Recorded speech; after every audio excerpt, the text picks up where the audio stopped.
Yeah, I can speak to that, actually. And I'm glad you brought this up because I did want to tell this story because I think there's a lot of fear around childbirth and pregnancy. Everybody's story is so unique. And I feel like there is kind of this, like, mom war kind of going on of, like, well, I had to put up with this, and I had to put up with this. And some of those things are real. Like, it is not fun. But I've had, like, super easy pregnancies. But there's still things that were not fun. And I don't really want to talk about the things that are not fun. But, like, it's hard. Like, there's really hard things with being pregnant. And, like, we can't minimize that. But it's also not the whole story. Like, it's not always like that. And so I just want to put that out there. If there's anyone afraid of being pregnant, like, it's actually a really beautiful thing. Again, if you submit to the process, it's a good thing.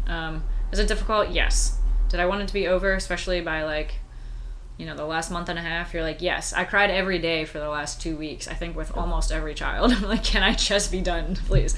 But I think with that, this is what I want to talk about. Actually delivering a child is one of the most empowering experiences, probably the most empowering experience I've ever had.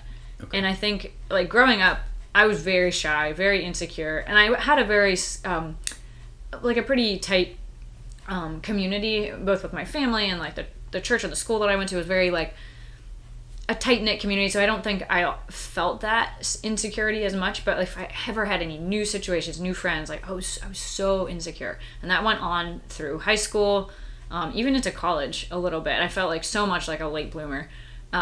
Just so many insecurities that I struggled so hard to put aside so that I could, like, be friends with people, or talk to guys or whatever. Like, I could talk to guys if I played sports with them. It's like, oh, now we can be friends because I just played a sport with you and I can actually talk to you. Sure. And it didn't mean that I didn't want, like, I of course had crushes on them, but, like, the crush was, like, the thing that made the distance, and then, like, getting to play a sport was like, oh, now we can talk. Yeah.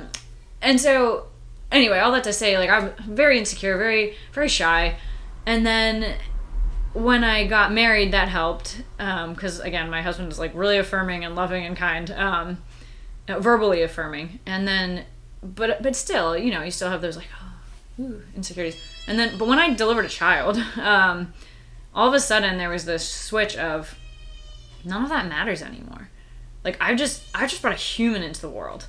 And whether or not you agree with, like, getting painkillers or not, like, that is totally up to every woman. And you do what you got to do. For me, I knew that I was more afraid of the painkillers than I was of the pain. Really? Yeah. And I think that's because my mom actually gave me some literature, which was really helpful. And it was along the lines of, like, your body's made to do this. Like, think about all the women that have delivered children throughout history that never had the painkillers and every single one of your ancestors, for example. Yes. And are, like, I think that's, like, the fear of the pain is actually worse than the pain. And actually it does something the fear actually does something to your body where it makes the pain worse. Right. And so as I'm reading this, I'm like, oh, okay, well, the main thing is then not to be afraid. And so was that hard? Yeah. And they have all these, like, breathing techniques, whatever. I didn't really do too much of them.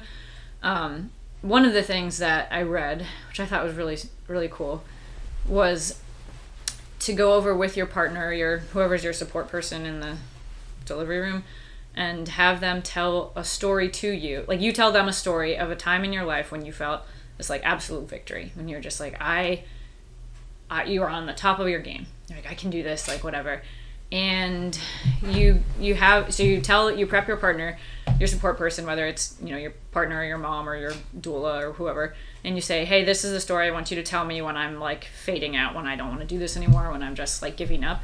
Tell me this story. And so for me, this is actually really sweet. I'm glad I get to share this story. I don't know.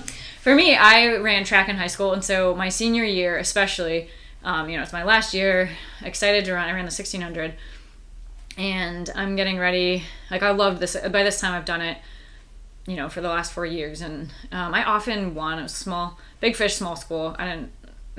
Wouldn't have, even now, at the times that I had, were like, they're all right. But that's how it goes. But at the time, I was winning medals, and that was cool. Yeah. So I'm getting my senior year, and my dad decided to come to this track meet. He's like, oh, I've never been to your track meet. Like, I'm going to come to this. And he was very busy. He was an educator, and so he came to this last track meet, and it was fun to hear this story because he's standing next to my coach later. Or I heard the story later. He's standing next to my coach, and, part of my strategy is, like, you pick a pace, you can keep it regardless. Don't get too far behind, but don't, like, kill yourself trying to race these young people who are going to burn out on the second lap. Just like pick the pace that is yours and stick to it, and then increase and then increase and then increase. So like this is happening. There's people in front of me.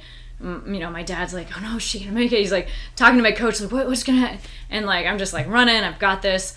And my coach is like, she's got this. And then like it goes on, and at the end, like I sprint down I overtake the last person on the last curve and like sprint to the end and have this great finish. And it feels good because I love running and I love that feeling of, well, yeah, the feeling that if you haven't had it, you just need to go run for a long time, which I'm sure you can relate to. I disagree with that entirely. Oh really? Yeah. We can talk about running later sometime. Yes, but anyway, so that to me was a really empowering thing, and it was cool that my dad was there and that like he's like, wow, like she did it, and my coach was proud of me. It's just like this was like my top of the world moment. Sure. And so that was the story. I was like, hey Nate, can you tell me this when I'm like giving up or feeling tired? And so he did, and that was sweet. It was like it was special. I was like, you can do this. Like I've seen you be a victor before. Like of course he wasn't part of my life at that time, but and I think that experience, but then like having the child, like it got rid of so many insecurities. It just like I don't really care anymore what you think about me, because like I have a human to take care of, and that's just so much more important than these other thoughts. I'm sure that's not everyone's story, but for me, like giving birth was actually empowering.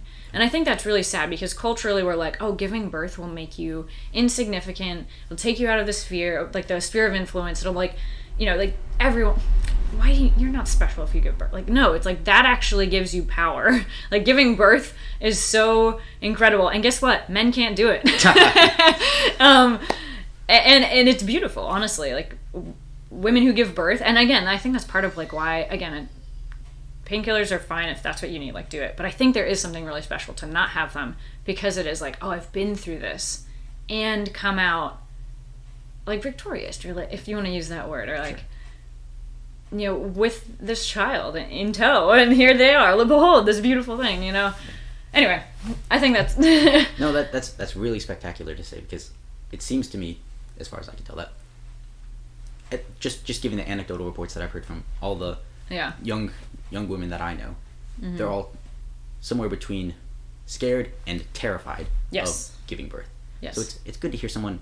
Yeah, oh yes, I want to like say that over and over. It is such an empowering experience, and I got so mad when people in my life would talk, men especially, these old men in my life. Oh, it was so frustrating. They would talk about how much their wives screamed during labor. Really? And I'm like, I'm about to give birth. Like, how dare you have this conversation in front of me? I was so angry. I didn't yell at them, but like that to me is just so sickening. It's like, you're just like laughing at this? That is not okay. Oh, they were laughing at it. I mean, they're like telling these anecdotes of like, oh, my wife was like swearing at me and screaming and like squeezing my hand and being like, this is your fault. And like, yeah, it's funny, haha, this is your fault. But like to a woman, like it hits differently when you're pregnant about to have a child. Like that to me is like, no, like have some awareness, gentlemen.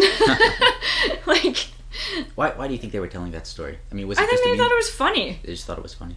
Yeah, I mean, they weren't like trying to hurt me. It was just. Well, it was just ignorance. Honestly, it was just whatever. Putting the social moment of like, let's have a good time over at the expense of like my personal emotional comfort. Sure. If you want to break it down that way. Sure.